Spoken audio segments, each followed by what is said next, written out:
আসসালামু আলাইকুম। Welcome to my channel princess Afifa. সকলে কেমন আছেন? আমরাও ভালো আছি। আজ আপনাদের সামনে চিকেন ফ্রাই রেসিপি নিয়ে এসেছি। খুব শর্টকাটে করব। দেখতে পাচ্ছেন চিকেনগুলো পিসগুলো হালকা কেটে নিয়েছি, হালকা হালকা করে। এবার স্বাদ মতো লবণ, হলুদের গুঁড়া, মরিচের গুঁড়া, গরম মশলা, হালকা মশলার গুঁড়া নর্মাল, এগুলো সব একসাথে দিয়ে দেব। এরপর লেবুর রস দিয়ে দেব, যেটি না দিলেই নয়। এরপর আমরা অ্যাড করে দেব হালকা সয়াবিন অয়েল,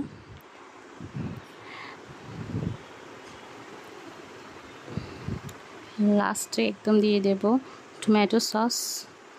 একটু বেশি পরিমাণে দেওয়ার চেষ্টা করবেন, এটি দিলে চিকেন ফ্রাইয়ের স্বাদটি অনেকখানি বেড়ে যায়।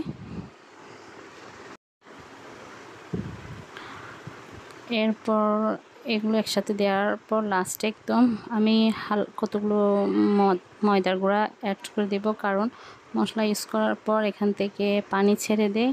এই পানিটি যাতে ছাড়তে না পারে তাই আমরা ময়দার গুঁড়া ইউজ করি। এটি দেওয়ার কারণে মাংসে একদম মশলাগুলো আঠালোভাবে লেগে থাকে। আমাদের মাখা হয়ে গিয়েছে খুব ভালোভাবে।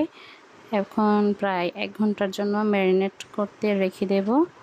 যদি ফ্রিজে রাখেন খুব ভালোভাবে ম্যারিনেট হয়ে যায়। আমরা এটি ফ্রিজে রেখে দেব।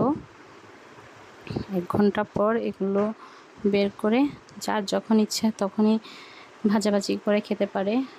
ভাত দিয়েও খেতে পারবে, রুটি পরোটা এগুলো দিয়েও খেতে পারবে। দেখতে পাচ্ছেন এগুলো সব আমরা তেলে দিয়ে দিচ্ছি। যখন লাল লাল হয়ে আসবে এগুলো উল্টে পাল্টে খুব ভালোভাবে কুক করে নেব, যাতে ভেতর পর্যন্ত একদম কুকিং হয়ে যায়। দেখতে পাচ্ছেন আমরা যখন আমার আম্মুর কাছে আসি, আমরা 3 বোন মিলে একসাথে কাজ করি। আমি যখন অসুস্থ তখন আমার বোনরাও আমাকে খুব ভালো পরিমাণের হেল্প করে। আমরা একজনের সাথে একজন মিলেমিশে কাজ করি, এটাই আমাদের ভালো লাগে, এটাই আমাদের ফ্যামিলি কম্বিনেশন। দেখতে পাচ্ছেন সার্ভ করে দিলাম, খুব ভালো হয়েছে। আর আমার চ্যানেলটি আপনারা দয়া করে সাবস্ক্রাইব করে দেবেন। Please please please subscribe my channel, like comment share. খুদা হাফেজ।